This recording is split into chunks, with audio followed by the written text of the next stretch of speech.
To Mr. DNelson and Mr. DFuller.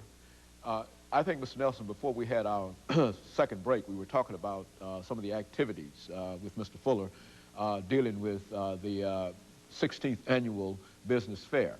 But before we make some final remarks in reference to that, let's have you and Mr. Fuller perhaps to say something about an issue that is really a burning issue dealing with minority businesses and minority vendors now, and that is this whole issue of affirmative action. Exactly what is affirmative action from the perspective of the council, and how has affirmative action had an impact, either negative or positive, on minority suppliers?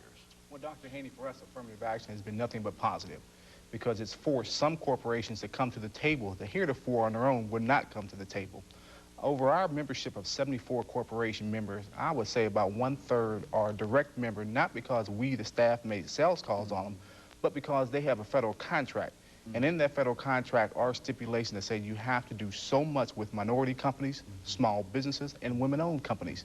So that brings them to looking at the council as a potential tool that could help them identify those type of small business markets. We feel when it comes to affirmative action that, number one, it's been given a bad rap. A lot of people now view it as almost like a union that is no longer needed. The unions are bad things. And if you look at what unions have done for this country as it relates to providing us a standard of living that heretofore is envious of most other developing countries throughout the world, you have to say that affirmative action is the same part, that it provides what we all look for, a fair opportunity for everybody to compete. And that if you are, again, competitive, you should secure that job. If not, then you won't. It's just that simple. Nobody, in other words, Mr. Fuller, has given anything to minority firms under the idea of affirmative action. Is that what he's saying? Exactly. What affirmative action actually does for the minority members or minority companies is it gives them the window of opportunity to show the company that, yes, they're all small firms in America that can do good business. I think it set them up. Their initial response may have been a tad apprehensive for the ones that joined just because of affirmative action. But after they got to doing business with smaller companies and minority firms, they saw that there was no difference in the quality, in the structure of their organizations, and it's created another viable opportunity for our economy. I think we need to realize that 64% of Americans are basically supported by small business, and a lot of those small businesses are being minority owned. So once you take the total picture and look at affirmative action and what it's done, not what it's actually forced people to do, it's truly created a positive influence in our society. Okay, you know, I think, Mr. Nelson, you've got the 16th annual fair coming up on the 28th of August, I think. Yes, 28th and 29th. 28th and 29th of August. Let's have, over the last 3 minutes that we have here, let's have the two of you simply focus in on that and give our audience some information relative to what they might expect during this fair. Well, first, I'd like to encourage your audience that it's not too late to participate as a booth exhibitor. If they would give us a call at 615-259-4699, we'll make sure to take the information over the phone or fax them a registration form. But really, commencing on Wednesday the 28th at 12 noon will be what we call our kickoff luncheon. And we're going to have the dynamic speaker called Dr. Thurman Evans. He's truly, what we have heard, one of the outstanding motivational speakers in the country. He's going to speak to an audience of over 900 people. And from there, once we're through at 1:30, we have what we call our grand opening ceremony, where we kick off, and officially, the opportunity fair. And also, it's free for anyone in the listening audience to come to the fair and walk through. It will cost them not one red cent other than some time of day. Once the show is over on that Wednesday, the 28th, from 5 o'clock, we then go to what we call reception. And that reception is being hosted and sponsored by Saturn Corporation, where, again, we welcome all the exhibitors, VIPs, and dignitaries to come and, again, mingle, network, as Dr.